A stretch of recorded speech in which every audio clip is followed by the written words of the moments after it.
Hey, how's it going, everyone? So what am I working on now? Well, I got a 2010 Mercury Mariner Ford Escape. And customer's complaint is the AC doesn't work. So I just took a brief visual of stuff just to see. I don't see anything obvious. So I'm coming inside to it, and I did verify that the AC does not work. I actually verified this on Thursday of last week when it initially came in. It's back now. So AC did nothing. I had to go on a road test for another reason, and I did verify that, yeah, it absolutely does not work. So let me look into seeing exactly what's going on. So the first thing I'm going to do is I'm going to actually try with the scanner to turn it on to see if it'll actually turn on.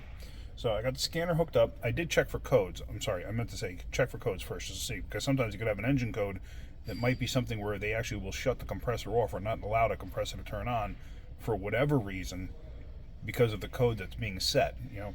So it could be something as simple as an ambient temperature sensor, where it sees the ambient temperature at negative 40. So why would you turn an AC compressor on if it's negative 40 out? So anyway, what I'm going to do right now is I'm going to go into this, and we're going to look at, or we're going to try to actuate it first and see what happens. All right, so I'm going to go in here, AC compressor cycling switch.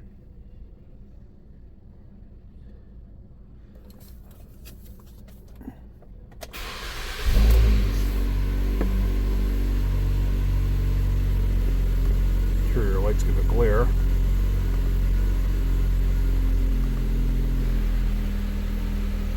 Oh, I just turned the compressor turn on.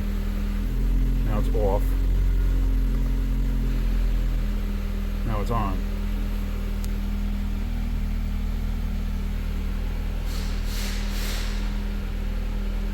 Let's go underneath the hood real quick.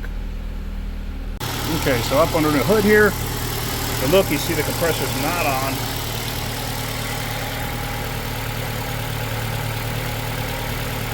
Sometimes you gotta cycle this. Yeah.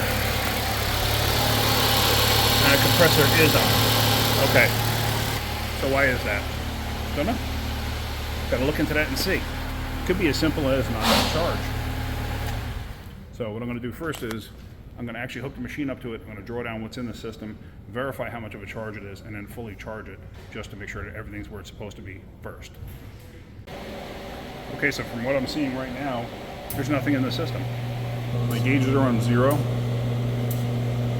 It's in recovery mode, but the valves are closed, so yeah, it's actually pulling it into a vacuum. So once this is done, I'm going to put it in a vacuum, see if it'll actually hold the vacuum, and we're going to try putting a charge in it. So being completely empty, does it have a hole somewhere?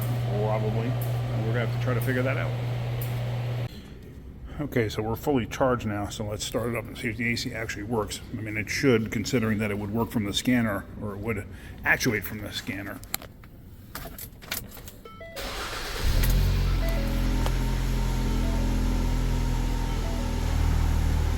I just heard the compressor kick on, and it's cold.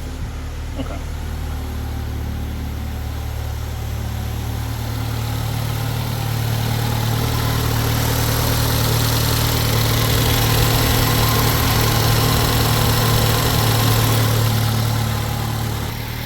So now the question is, where did the Freon go? I mean, the thing is completely dead. So I'm gonna have to, use a black light on this thing. I did inject oil in it, and the oil's got tracer dye in it. So I'm gonna take it for a ride, and then probably put it up in the air and see if I can't see anything leaking somewhere. So that sounds like a plan. It could be a compressor, it could be anything. It could be lines, condenser, evaporator, who knows. So let's go that route and see what we get. Okay, so the road test went fine. It was really a non-eventful thing. So I had the AC running the whole time, and the reason for that is because you want the system to cycle and run and build up pressure and stuff like that. So now what I'm going to do is just a visual check, just to see if I see anything that I might want to put a light on, an ultraviolet light, to try to see if I can find a leak. So here under the hood, you just do a visual of everything. Now this right here, that is actually ultraviolet dye, but that was when I took the connector off of here, it actually had some in the end of the connector and it dripped right there. So I don't want to disturb that. I'm going to leave that alone. That Obviously, that's not a leak through the plastic there. But you want to do a visual of everything you can see to see if you notice anything.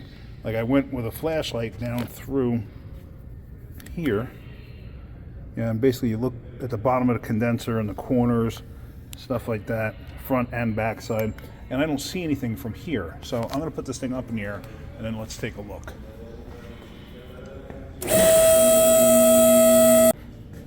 Alright, so from underneath, I take a look at everything I can, and I don't see anything that points to a leak. And you try to look at whatever, even look inside the AC drain, which is right there, because a lot of times you may want to look at the water that drips out of them. Like right now it's not a humid day at all, so we have no water dripping out of this thing. Because a lot of times, if the evaporator is leaking, you'll get oil in the water, so you'll actually get like that little bit of rainbow, and you can actually go with a blue light, or a black light rather, and look to see if you have any tracer dye that's in there. I don't see anything. Another good spot to look is at the bottom of the condenser on the outside, because this is the area through the grill that has a tendency to get impacted by rocks and stuff like that, and I see nothing. So I think we're going to let the customer take the vehicle as is, have them come back in a week, and then I'll just actually put a light on everything to see.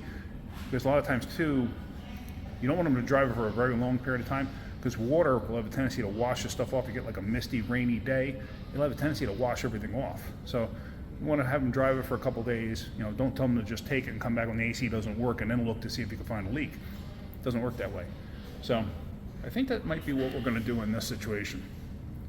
So, but there's nothing I can find right now. Or did somebody do some work to this, drain down the AC system and never recharge it? That's always a possibility too, because I mean the system was dead empty. And it's rare to come across a system that's dead empty and not be able to find a leak right away, or to find that somebody didn't do work to it beforehand, if you know what I mean. So, all right, I'm going to leave that video right there. Okay, well, hopefully you're getting something out of my videos. If you are, hit that like button. If you could, please subscribe. All right, guys, have a great day. Keep wrenching.